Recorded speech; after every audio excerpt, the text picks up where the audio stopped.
Hi everyone. We're going to be taking a look now at essay structure when it comes to the common application main essays. And we'll do this by looking at a sample essay and breaking it down piece by piece.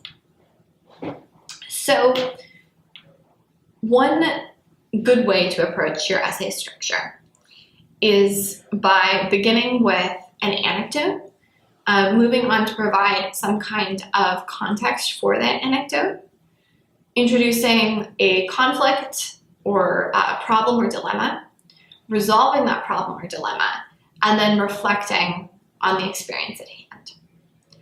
So an anecdote is essentially a brief short story, and it'll help sort of create background for the story and also grab your reader's attention. So an anecdote can be written in a more creative way, perhaps, than you'll write the rest of your essay. It might include sensory details that really help the reader imagine that they're there in the scene of the story with you. So once you've introduced that brief story and grabbed your reader's attention, you want to explain what is happening in the anecdote and how it fits into the larger story that you're telling. That's what we call context. Then once the reader is oriented in the world of the story, right, they've been pulled in, they understand what's happening, you can introduce a problem or dilemma that needs to be resolved. So even if you're not writing an essay that asks you how you solved a problem, most dynamic stories include some kind of sense of conflict, which just means not necessarily an argument or a fight, but two ideas that might be slightly in opposition to each other and need to be resolved. So then you're going to, move into this resolution phase of your essay. The actions that you took to resolve a particular conflict, if it was resolved, if it wasn't resolved. And then you close by reflecting. What is this experience? Why was this experience personally meaningful to you? And what larger lessons did you gain from solving this problem or from observing these events or participating in these events? So that may sound kind of vague right now, but we're going to break down a sample essay from a student admitted to top 30 schools that will give you some insight in how these different elements of an effective essay operate. So this student chose to respond to prompt number 1. Some students have a background, identity, interest, or talent that is so meaningful that they believe their application would be incomplete without it.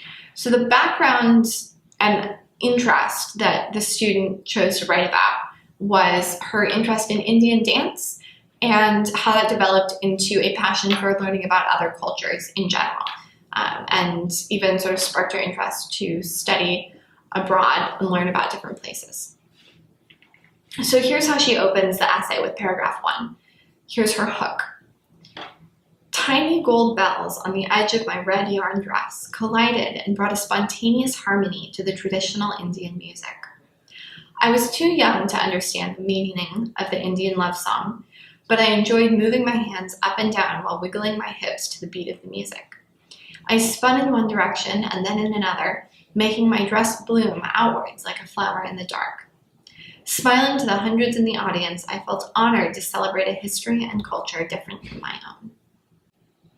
Okay, so here in this first paragraph, this introductory anecdote, we see how descriptive language really helps the reader imagine the scene. So the writer is describing what she hears, what she sees, what she feels, and as she describes that, it paints a picture in the reader's mind. We can imagine ourselves there, hearing, seeing, feeling what she heard, saw, and felt. So now that our attention has been really captured, this final sentence, smiling to the hundreds of the audience, I felt honored to celebrate a history and culture different from my own. There, she introduces this idea that through music and dance, the writer is learning about another culture. And that idea will become developed more and more throughout the essay. So now let's take a look at paragraph 2 of this essay, which provides some background and context that explains the importance of that first paragraph we just read.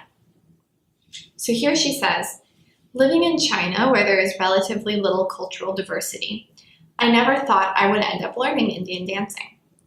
My family, teachers, and even the news reinforced the idea that China was Asia's most advanced country, which made me believe there was little I could learn from the rest of the continent.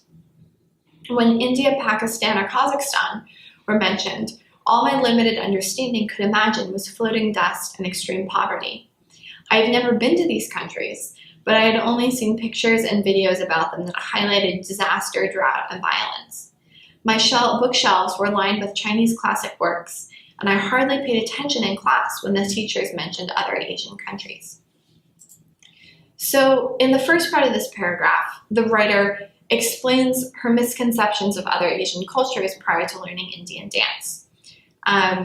From her tone, we can tell that she no longer believes these things, but she didn't take an interest in learning about other places, and so she misunderstood what those places were like. In this final sentence, the writer uses the image of her bookshelf to emphasize her lack of knowledge of literature and culture of other countries. This is a really excellent way that she uses imagery here, right? By saying, my bookshelves were lined with Chinese classic works, we know first that the student is very well read. We learn about her passion for Chinese literature, but she's pointing out that there's a lack of books from other places. So maybe she has become too focused on reading one kind of book and hasn't expanded her horizons enough. Then she tells us, she hardly paid attention in class. So, she had opportunities to learn about other Asian countries in school, but she never really took an interest in them or focused on them when that information was offered to her by others. So now let's take a look at paragraph 3. In this paragraph, the writer introduces the conflict or dilemma in the story. She writes, my perspective, however, changed when I set foot in an Indian restaurant after school and saw a woman dancing passionately in the center of the restaurant, like a bird flying free in a profusion of leafy trees. I could not take my eyes off her. Rolled up in my quilt that night, I tossed and turned, unable to confront the idea that a less advanced country could nurture such amazing art. I believed that what my family had told me could not be wrong, and I told myself not to think about it. So here we see the writer is beginning to question the idea that Indian culture and art is inferior to Chinese culture. And in the early part of the essay, the writer also explains why Indian dance is so meaningful to her.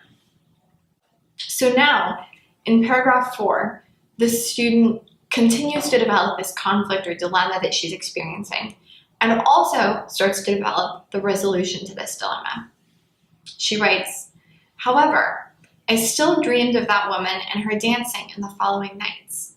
Struggling against myself, I began to doubt the information I received about these cultures and asked myself if I just subjectively define the worth of a country's culture based on my own perspectives.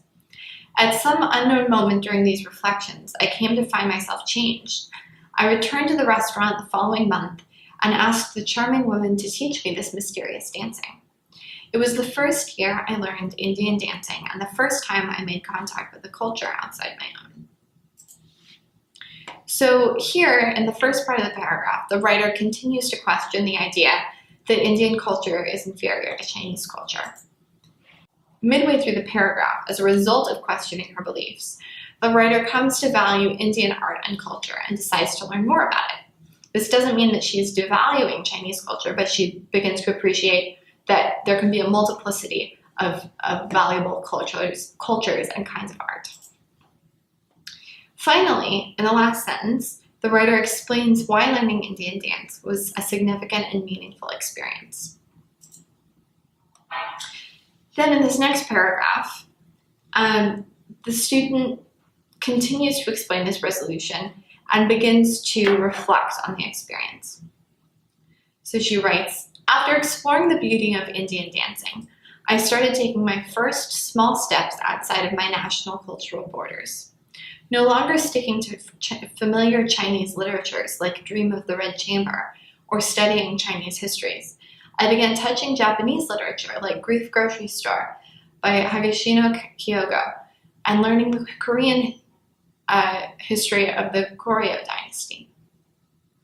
As my new knowledge grew, I realized that the deep-rooted sense of my superiority and my own presumptuous imagination blocked me from seeing the truth and developing my appreciation of other cultures.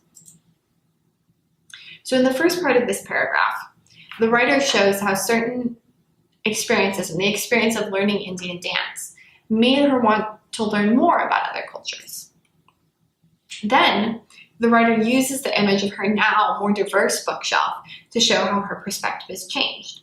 So we can remember earlier in the essay she said she only had Chinese literature on her bookshelf, but now she has Chinese literature and Japanese literature and history books about Korea. So she's learning more and more, and we can see this through the way her bookshelf is developing. So I really love that image.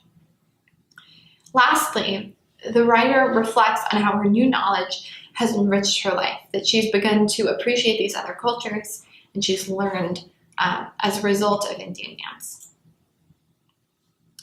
So now, in this final paragraph, the student reflects on these experiences.